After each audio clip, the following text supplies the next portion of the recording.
Good afternoon. I'm Helen Rinsberg, president of Cincinnati Asian Art Society, CAAS to our friends.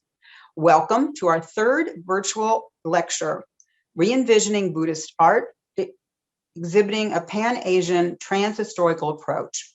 This is our way of staying in touch with our members and friends during the pandemic. We hope to see you in person soon. Today, our speaker is Pujan Gandhi. He joined the Minneapolis Institute of Art, from now on MIA, in the autumn of 2018, and has since transformed the display of the department's collection. In 2020, with new light, MIA's reinstalled Himalayan South and Southeast Asian art galleries reintroduced audiences to the immensely diverse artistic traditions of the region by untangling complicated histories and celebrating artistic triumph. He is currently working toward a similar refresh in the Arts of Islamic Cultures Gallery, which will open in the summer of 2021. Prior to MIA, Pujan served as a consulting curator at the High Museum in Atlanta, worked as an independent curator on several international projects, and also ran his own London-based art advisory business. Pujan was educated at Middlebury College and completed his postgraduate diploma and MA in the history of art and archaeology at the School of Oriental and African Studies, SOAS, University of London, where he also cataloged at the British Museum. While his dissertation focused on early Jain art from approximately 100 BCE to 300 CE at a site in Mathura, India, Pujan considers himself an avid generalist. He'll now discuss how he is currently developing a Pan-Asian transhistorical exhibition on Buddhist art. Well, thank you, Helen and the Cincinnati Asian Art Society for inviting me. Also, Ainsley Cameron, who suggested I come and join you today and discuss something that's been brewing in Minneapolis for quite some time. This is just a little teaser of a Buddhaverse we're envisioning. This exhibition was actually begun, the conception of it was begun before I started in 2016 with a grant to the Ho Family Foundation by Matthew Welch. The idea was that MIA has strengths in China and Japan and East Asia and South and Southeast Asia. So what's a way to sort of bind all these strengths and create an exhibition that would appeal to a broad audience, but also provide accessible understanding. And so as it's developed, we're pushing it down a little bit further because of all of its a little bit of upheaval, but we're still working on it. And this is what the sort of the current idea is essentially discuss the Buddhist approach to the human condition. And it's not so much as re-envisioning Buddhist art, but the aim is to try to pare it down, the complexities to its bare essences. It differs from other shows in that it's not a historical survey. It doesn't look at one particular school over the other, but sort of merges it all together to see how this faith was such a generative force throughout Asia and beyond. And I think one thing we've realized is that, well, for us, images such as this Avalokiteshvara seems very sort of ubiquitous and common. For most visitors, there's quite a lot to unpack here. Just the notion of the Buddha to be, the notion of the Bodhisattva's compassion, Avalokiteshvara, his role in worship, and then the idea of the Guanyin, the sort of Chinese translation of he who hears all sounds. So you're talking about different regional approaches and different sort of paradises where Avalokiteshvara resides. This sculpture actually is one of the most beloved at MIA. Right now it's in our Buddha court. But unfortunately, a sort of more recent contemporary context was during the election, there was some concern of potential damage happening to our most sort of iconic and valuable works. And this was one of the works from the Asian art collection that was sort of had to be put away along with the Rembrandt and the Monet and sort of our other stars. So it was, I think, speaks a lot to how Mia has historically engaged with Asian art. This is data that was put together by our Learning Innovation Department, and you still have about half people feeling fairly familiar with Asian art. And if they're not, they want to learn more. And I think what's great here, and I think it's just a function of good real estate at the museum, is that 75% will peek through the galleries at least. And that's, I think, a function of them just being on the second floor. As you rise up the lobby, you are greeted with Asian art. This was an interesting sort of survey or focus group they did with teachers that the Learning Innovation Department works with. And it was interesting to me when they said Asian, the first sort of things that came to, the first countries that came to mind, and that it sort of reflects in some ways the population of Minneapolis, but then also the strengths of the collection being much more in East Asia. So South Asia really isn't sort of registering. And it was interesting when planning for this exhibition, there was a staff member, among the staff, there were a lot of people that didn't know that Buddhism came from India. So it was a sort of wake up call that we have to sort of try to go back to the basics. Another thing that sort of struck me here is that they use the word humble, which is charming, but I don't think that's really the context in which a lot of great art is produced. So just things to keep in mind of what people's perceptions are. And then we also did a test run. Aaron Rio, the curator of Japanese art that was spearheading this project prior,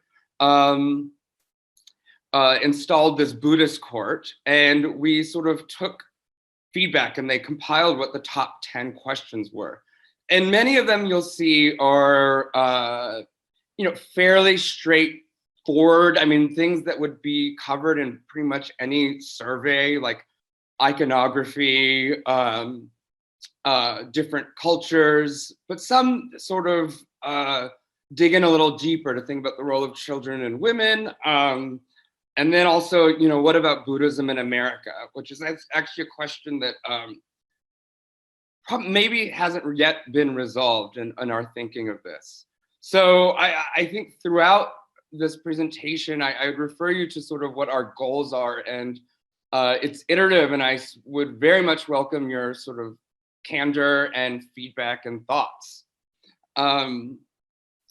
So what we sort of have here is the floor plan of the target galleries at the Minneapolis Institute of Art, about 12,000 square feet. And maybe quite serendipitously, we have 8 galleries. So even in my mind, either implicitly or explicitly, you have this sort of 8-fold path.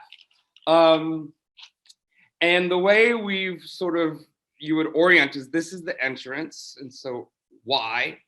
Buddhism, life of the Buddha. Then you go to the human realm, the human condition again. Think about concepts like samsara, dharma, karma.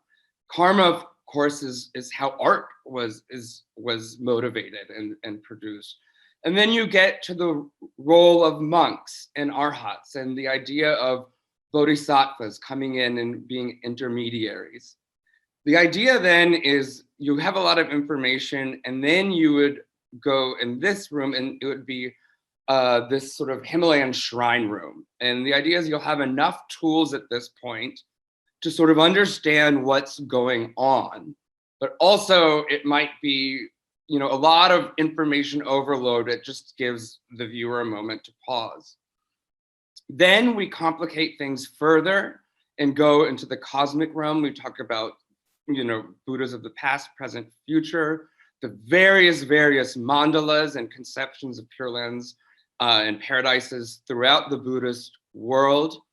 and then sort of try to digest everything and funnel everything through the idea of wisdom and compassion, to bring about nirvana. And then we end with the idea of emptiness, of this idea of realizing the impermanence of everything, including the self. And right now, that work is what we're thinking is a work by the artist Anish Kapoor. So one of the things we wanted to do was sort of set up a problem. And why Buddhism? And we were starting with this work that's rather startling and unexpected when you think of, we were thinking about how Asian art is so peaceful, to see this old man, one of the four omens of the Shakyamuni Buddha, that sort of set into motion this idea that all life is suffering. And that sort of great realization. And then to contrast that with the solution. The Shakyamuni Buddha was on earth and through intense meditation arrived at what's the Four Noble Truths. So you have this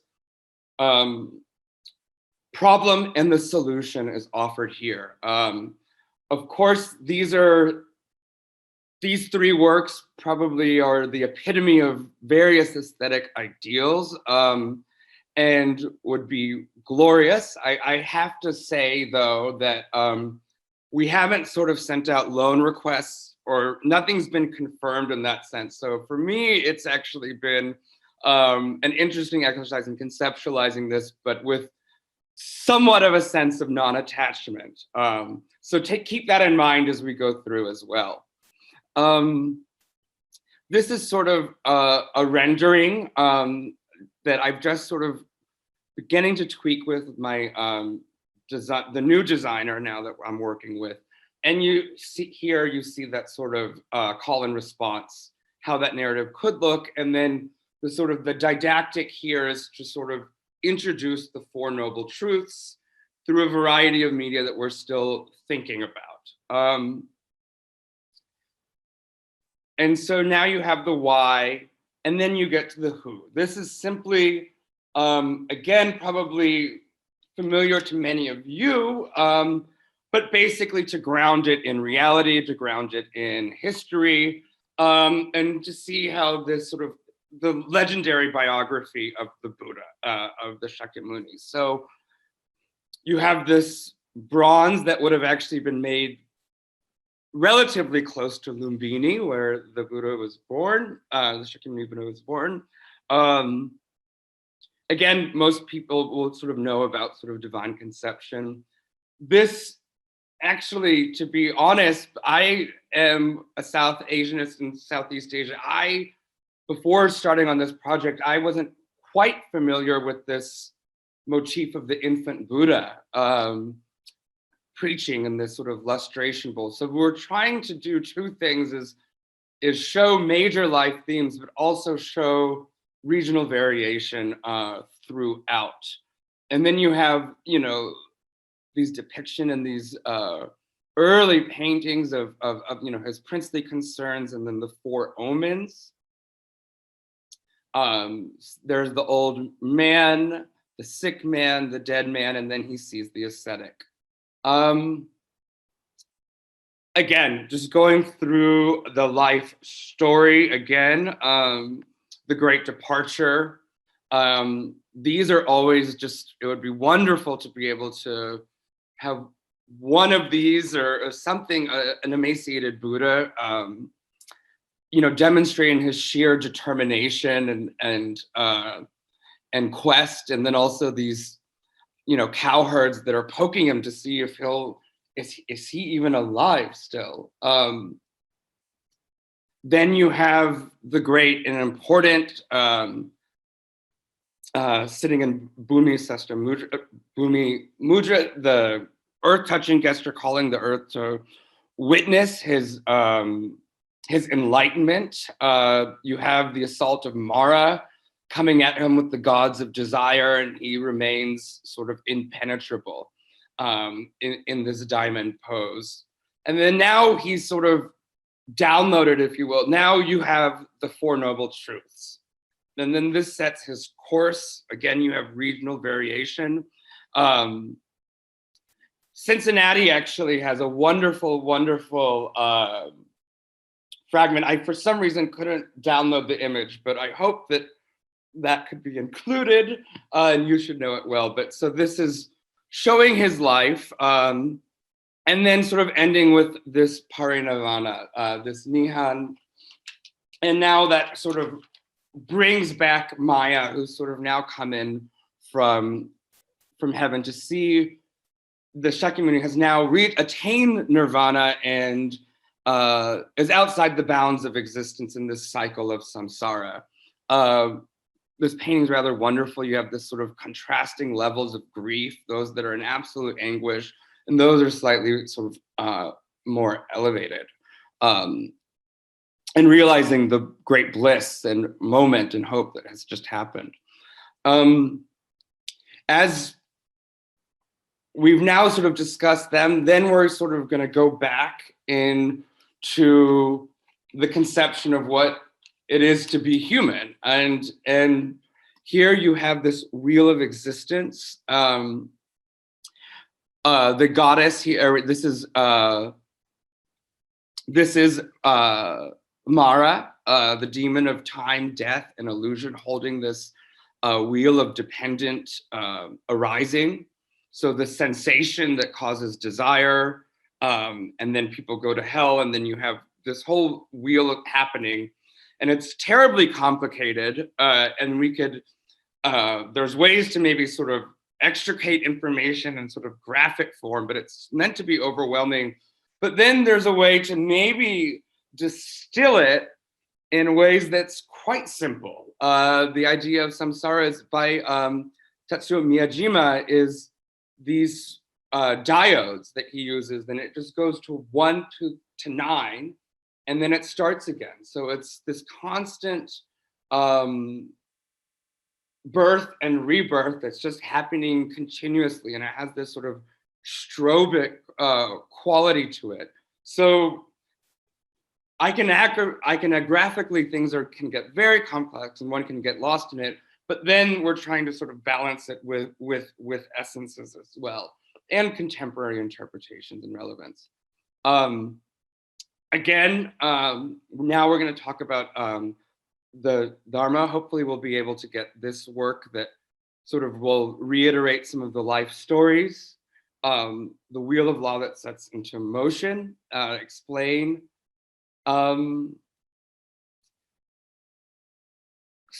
that, and then also go back to history and just talk about the idea of the stupas, and that were sprinkled throughout Asia, and as a reliquary amount, as something that you would go and visit on pilgrimage. So this, we're getting into the idea of karma,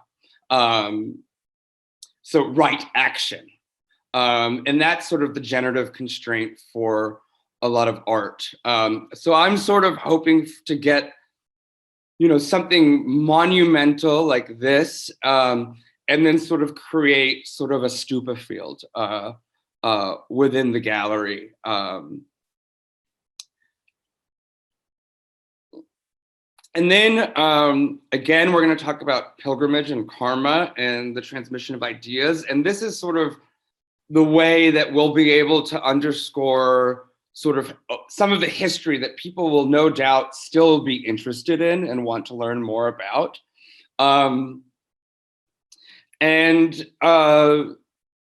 then almsgiving, of course, and alms bowl and generosity, and that relates to karma as well. And then that's also relates to monastic institutions, and because it is religion after all, and it's about money. And so this is something that I thought would be fabulous. It's at the Mathura Museum, and it's immense. And it's an alms bowl in the shape of a lotus that would have been in the center of the monastery. I think to evoke that sense of enormity of sort of the light of Asia, if you will, would be a sort of resonant visitor experience.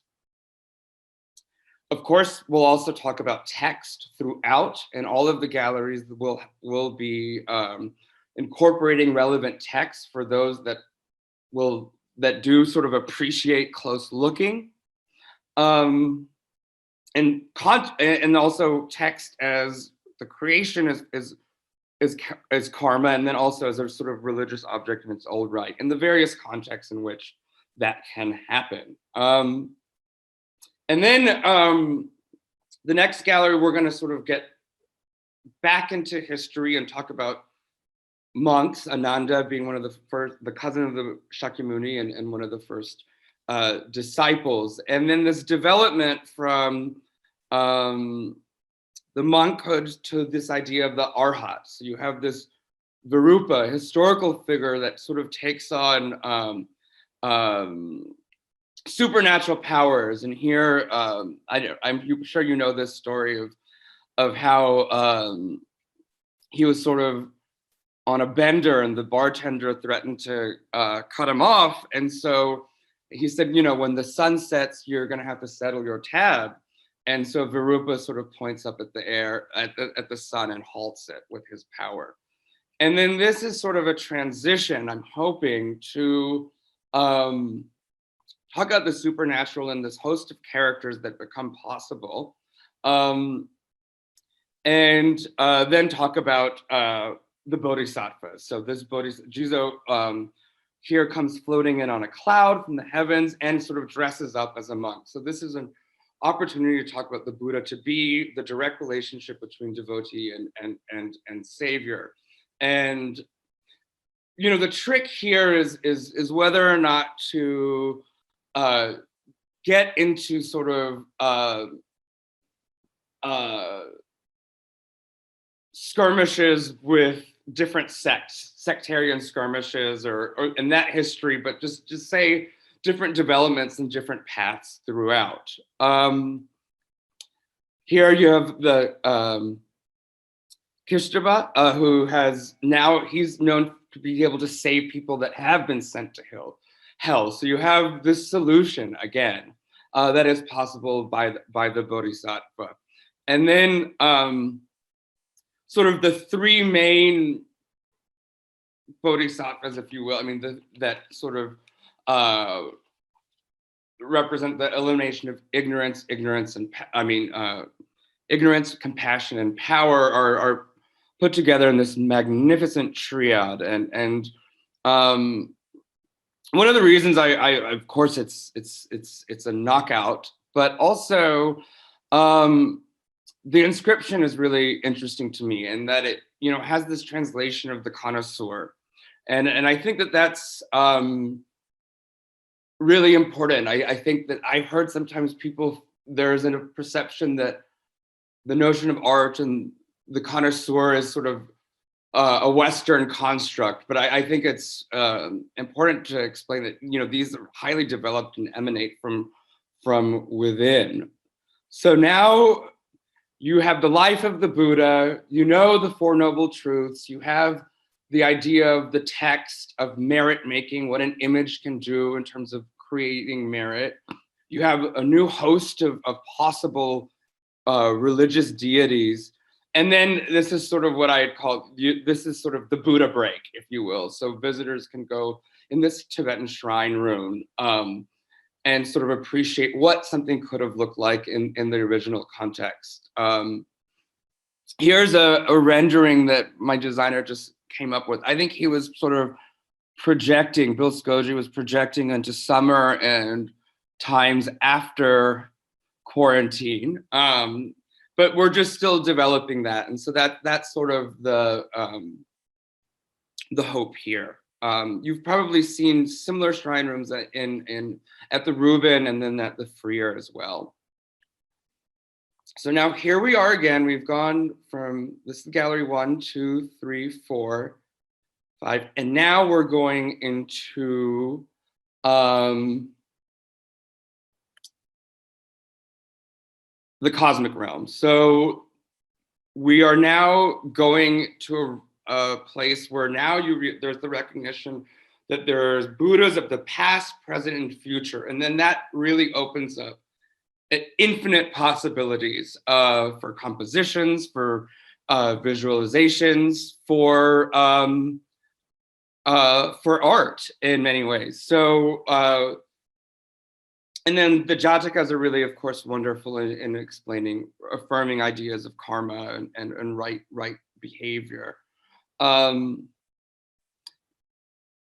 Again, so more cosmological conceptions, the 7-star Buddhas, looking at the stars, the idea of the Buddha going up in heaven, going up to heaven to shoot at heaven, and then these emanations that come that in turn create more emanations, which would be it would be wonderful if we could get this work. And then a Vajradhatu, a diamond rem mandala,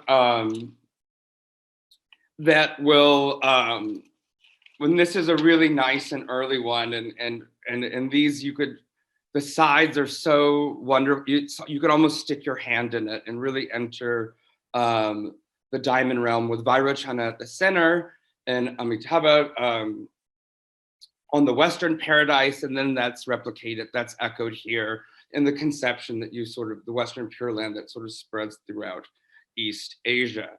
To hopefully bring this home and really allow the audiences to understand these as meditative aids and immersive aids, is to sort of really create recreate a mandala, essentially.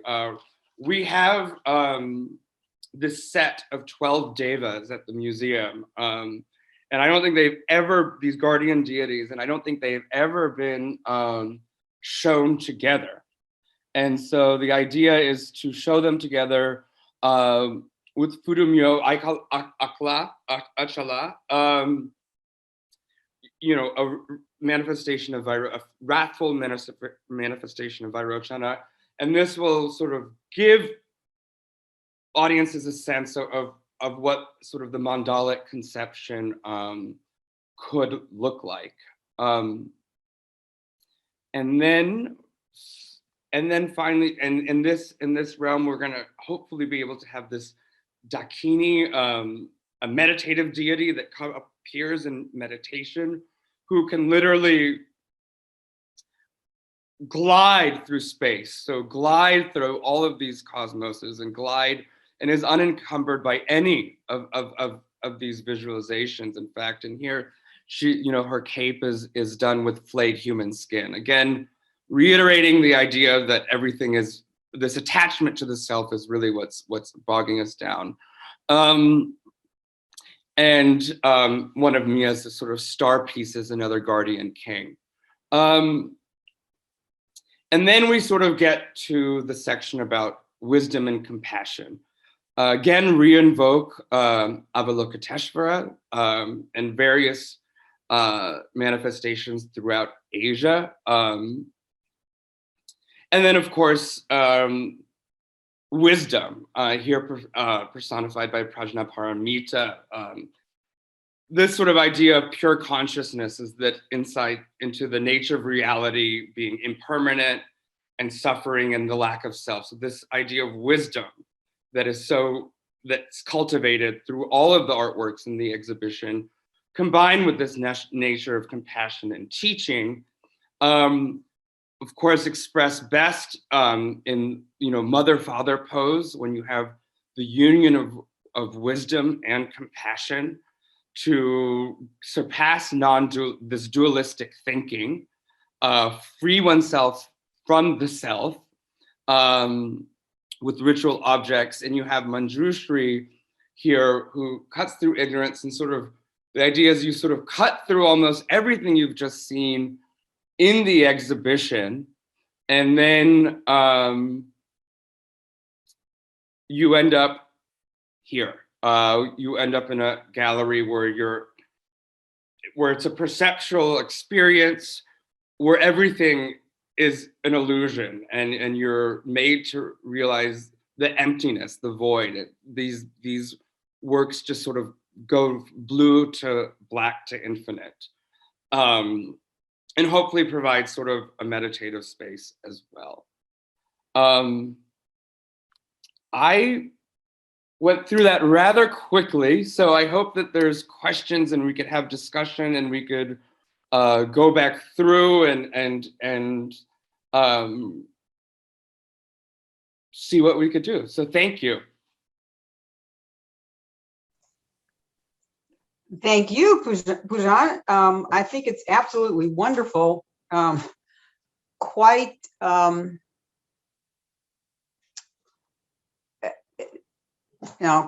forget the word, but that's quite an exhibit to try to bring together all of those themes and all of those. Am I on? No, I didn't know you wanted me. Okay.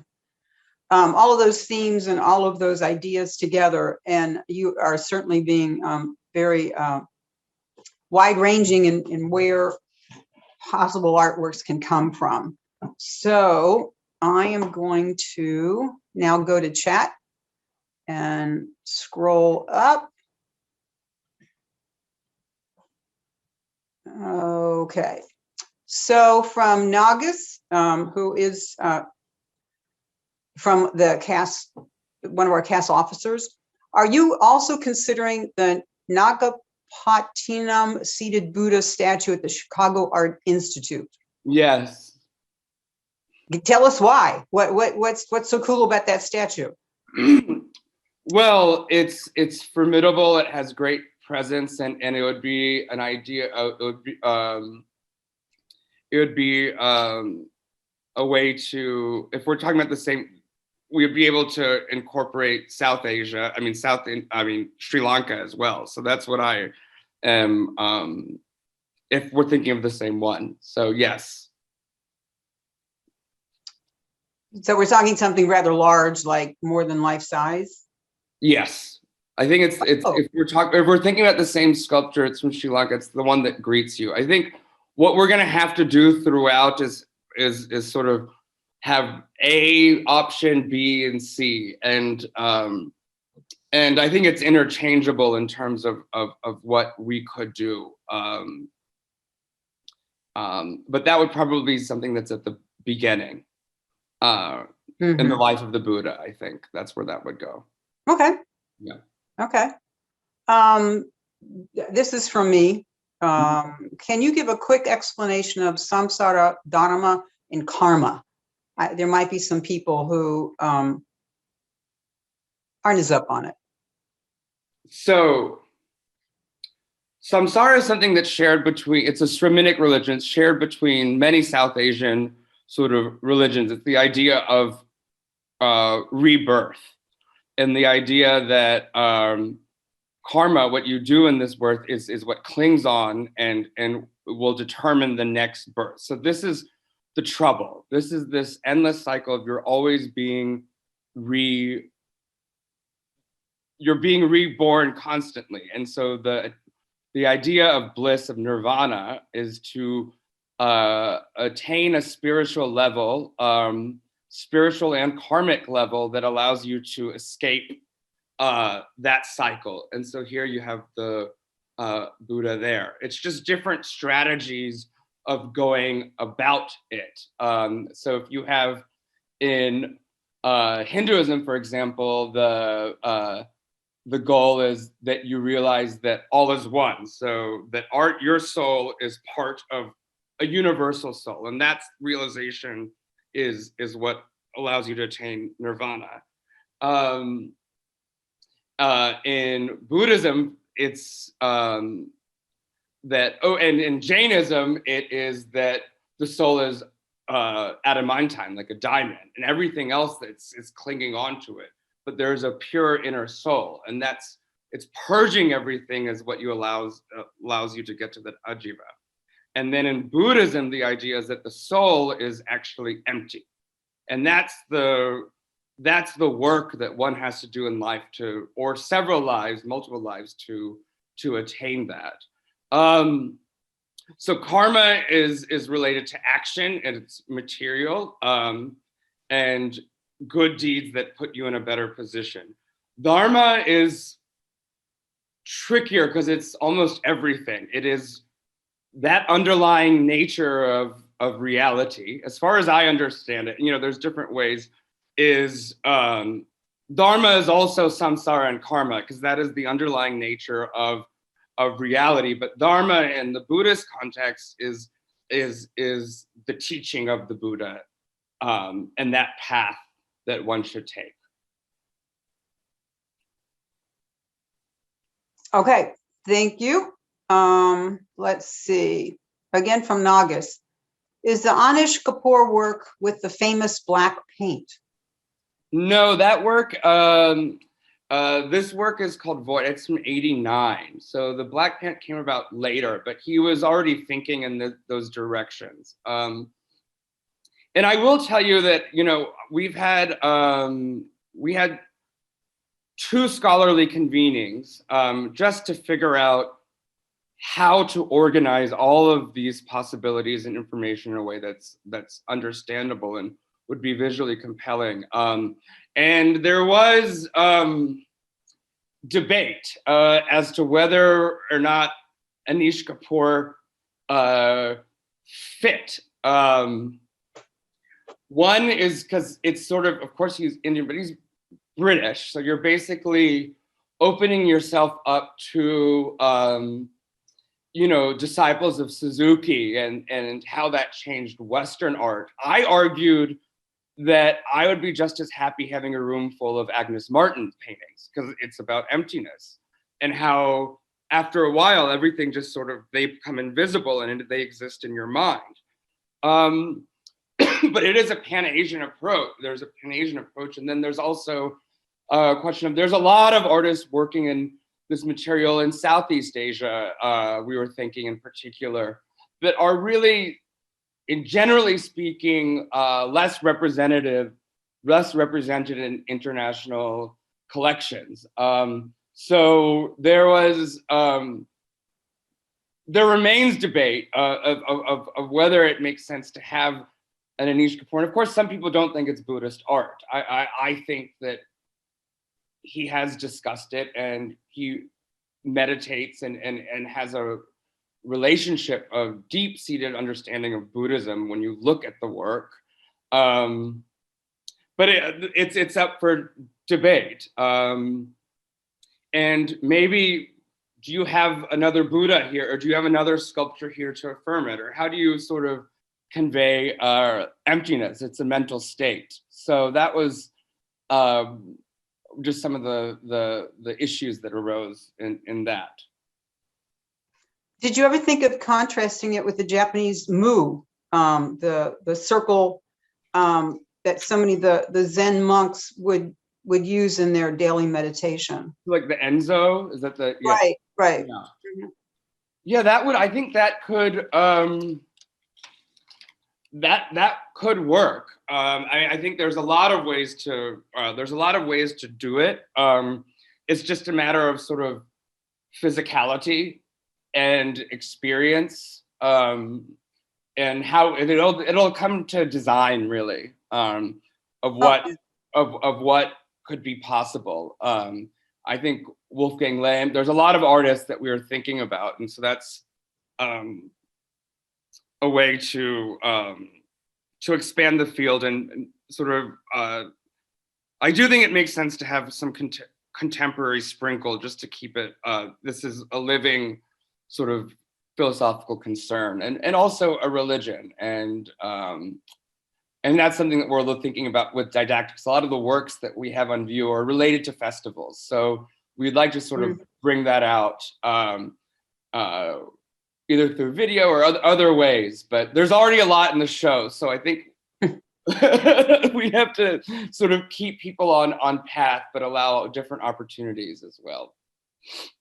Well, I was just thinking of, I'm sure, well, maybe you have, we have one, but it's from 1780. But the idea of that whole nothingness connecting across centuries, as you're connecting across cultures here. So just. Yeah. Wait, with 17, okay. Your Mo. Okay. Yeah, we have an Enso. Okay. by a monk, right? Okay. On that one. So I look at this and I look at what we have, and I'm just like, I get it. I'll look at it. Yeah, that would. I mean, even Media Lab. There have been other contemporary iterations, and it's actually more common. So I think a historical example is ideal, actually. Thank you. Okay. Here's another question from Margaret. What do the multiple arms on the statues mean, like the 1,000-arm one? So, well, the idea is that it's the God of infinite compassion. So 1,000 represents the ability to help many people at once. And then also in general, it goes back to a broader sort of Indian, it's a way to indicate someone as supernatural. That's how I understand it. But yeah, that's how you normally, that's more explicit in these sort of depictions. Right, and that also comes from Hindu art too, Yeah, I believe. Yeah. Direct line there. Yeah. This is from Ainsley. Have you seen the VMFA and AAM show Awaken? And can you compare their attempts to recreate a mandala and meditative experience with how you hope people encounter the room theme of emptiness? So I wanted to go to San Francisco, but that plan was shut down by a pandemic. So I have not seen it. But I think they're doing an iteration of it at the Rubin, but I don't know what if the layout will be the same. So unfortunately, I did miss that. I have the catalog. That show, from my understanding, was and I'll ask for. I need installation shots. I think would be very helpful because I missed it. That show was focused mainly on Tibetan Buddhism. So I think that's the main difference. But I think the way they laid it out is similar. I don't know. Did you see it? Ainsley, you want to unmute yourself and come on?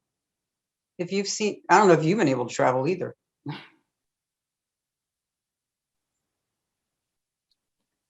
I'm here. Sorry, it took a second to unmute. Okay. I didn't see it because same reasons, pandemic. It's currently at the Rubin. So if you can manage to get to New York before that closes, that's possible. I do think that layout wise, VMFA gave it the space required to have that sort of meditative experience. So I would ask for installation shots from there. Yeah. But that was very much part of what they were trying to do, right? Was to come to grips, to follow the mandala, to follow yourself through these different stages of meditative process, and that it was very much your journey alongside. So I see some parallels there with what you're talking about in the way that you're sort of addressing different concepts of Buddhism. So it could just be a way to think of, how far down that path do you want to go? Is it more of sort of a scholarly iconographic approach that you want with the early understanding? Or is it a spiritual connection that you're trying to seek? Yeah, I'd like to do both. So I think that the conversation of the exhibition we were thinking and the conversation about Awaken were sort of happening in tandem. But I think they just decided to focus on Tibetan Buddhist because that was sort of the strength of the collection. I know the objects in that show were incredible, just from those two institutions. So hopefully we'll be able to do some international loans that will make it sort of more exciting in that way. Well, and I know from our museum when we do exhibits, so much also has to do with the programming that you do around an exhibit. Because you can't tell the whole story in the artwork. No. Especially with the religion, because so much has to do with the practices of the religion. And I'm sure you're working on programming. Yeah, that's what, I mean, I think that would be, we actually have the largest Cambodian Buddhist temple in the country here in Minneapolis. And we have a large Tibetan population as well. And then we also have the very sort of technicolor meditation centers here too. And I don't think those groups have necessarily gotten together and discussed. So I think there's like multiple ways to approach and enliven. And I think that that's probably a way to eke out like contemporary relevance. And, you know, one thing we decided not to go into is sort of a lot of like political history, because the idea is, you know, the art is about the ideal. People are going to be people. So, you know, there's what's happening in Myanmar now, or, you know, all these sorts of issues I think could be fleshed out more in a like sort of a discursive way with programming. Okay. From Margaret, when you plan an exhibition, do you think about it traveling to other venues? Yeah, we're always plotting. I mean, I think we're thinking of, well, it's a long story and I probably shouldn't, but the one idea was, you know, it helps to have a partner, you know, when for any really ambitious international loan show, it helps to have a partner. Just to make it happen and give it more oomph. It helps on both sides. And that, and also sort of a collection that equally has a lot of strength in Asian art, so that if we can make something happen between, you know, the respective permanent collections. Sure. And of course, right now, it's not the most easy thing to negotiate because everybody else is just sort of holding their breath and waiting. Yeah, I mean, we've had here a new director, the designer has switched, COVID. I was sort of the curator that was working on this left. I was working on reinstalling galleries. So I'm getting back into it, honestly. And it's been a lot of fun, but every time I come to it, it's a new journey for me. I'd like to think that it's something that people will really want to engage with, and I think we'll come away thinking about the religion that they, you know, we use all the time, Buddhism, but they'll think about, you know, see how sort of complex yet simple it is, actually. Oh yeah, how the institution has grown over the years and so many cultures, right? Yeah. Well, that interesting. Oxford branch, I don't know if that's Bob and Ann, but what sort of budget for the project and your funding sources? Do you know that yet? We received great support from the Ho Foundation to support a lot of, to support the convenings, which brought together educators, scholars from several, you know, of the regions.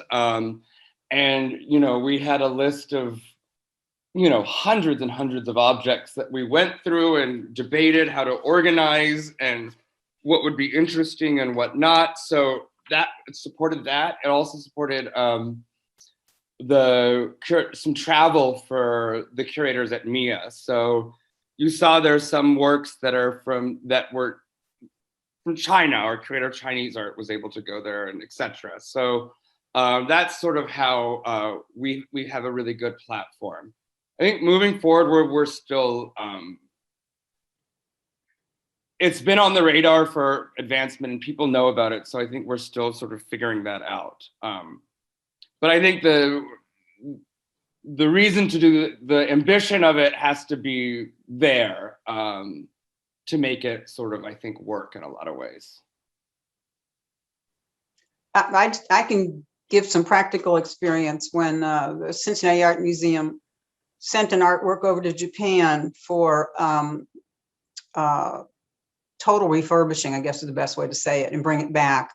That one work of art alone, just for the travel, was $25,000. I don't know if that'll help people to understand some of the ideas of bringing in a artwork from another museum. Yeah, I mean, I'm gonna have to really sell this alms bowl because it'll so I have to make a justification for being able to bring this here because this yakshi, this sculpture is probably academically more important, and it's nice because it includes yakshi, and one of the things is how much do we want to incorporate Hinduism or yakshi, indigenous religions of India into it. I think in Life of the Buddhas and a lot of ancillary figures and stuff, it'll come out, but that's sort of depends on which way we want to go. But I think that's something that we would have to sort of figure out what would be possible and what would make most sense. It's quite a juggling act. Anybody who's put together a big project knows that on that one. Okay, from Frida, what does water moon refer to in the Avalokiteshvara? I'm going to say Kana, because that's Japanese. I need to have a class in pronunciation too. So the water moon, so I actually, where was that? There's one. Yeah, that's right. So that is, that's sort of a distinctly Chinese visualization of Avalokiteshvara. And he's always in royal ease, and I think is envisioned on a mountain off the coast of China, this cosmic mountain. And the water moon symbolism, it's not coming to mind actually, but I should know that. But I can help because as a docent, we have one. We have a beautiful guanyin, and the idea is that in meditating, Buddha, the Kannon, excuse me, I can pronounce the Japanese. Kannon looks down at a pond where the moon is reflected in the pond, and it ripples on the water. And the reminder is the illusion idea, and that is not the real moon. The moon is up above, but you're seeing it. You're seeing it on the water. It's a beautiful, enticing image, but that's not real life. And you have to be careful of that, of the illusion. Yeah. No, that's, thank you. That's ringing a bell, but thank you. Yeah. I mean, there's, so much that, but yeah, I think that's really nice. Well, and you have the Amitabha, you have that, so you have this idea between this Avalokiteshvara being an emanation, and that sort of connects again the cosmic and the human. Well, also she was part of pilgrimages, and that's a huge part of Buddhism too, is taking pilgrimages to sacred sites to see sacred images and things like that. Yeah. So we get a lot of questions about her as docents, so I have to be up on it. No, that's great. No, thank you. I love the way you explained it. So thank you. Oh, thank you. Thank you. I've got some yes and good, but at this point, I don't have any other questions. So we're still with 23 people here, which is great. So thank you very much. Let me go back to my script here to get this right.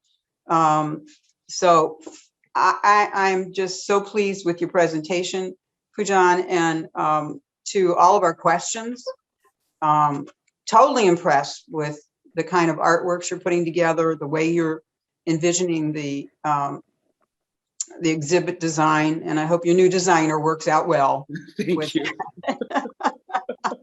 No, he's great. Actually,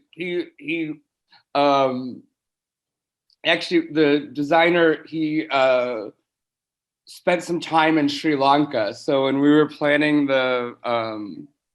when he was a kid, so when we were planning the Life of the Buddha gallery, or discussing it, he was talking about how in Sri Lanka he would see it on billboards, the different life scenes of the Buddha. So it's great. He's sensitive, very sensitive to Asian art, which is great. That's super. That's super. What we're going to do now is, I hope our viewers learned a lot from our discussions. And if there are not any more questions, we are going to quit recording. Thank everybody for being here, and remind them that the Asian Art Society, Cincinnati Asian Art Society, now has its own YouTube channel, and this will be our third video that goes up. And we hope that you share the link with your friends and neighbors when I send it out to all of you on our email list on that one. So please check the Asian Art Society webpage and our Facebook page for future events. As we said, we have Bob Wicks coming up in April, and he will be talking about photos from Japan, from right as Japan was opening to the West. Fascinating part of Japanese history, and captured by an Italian photographer who trained a lot of Japanese photographers. And in May, we have Dr. Margaret Graves, who'll be talking about the Islamic ceramic collection at the Art Museum. She just completed an evaluation of it for Dr. Cameron, as our galleries are being redone at the Cincinnati Art Museum.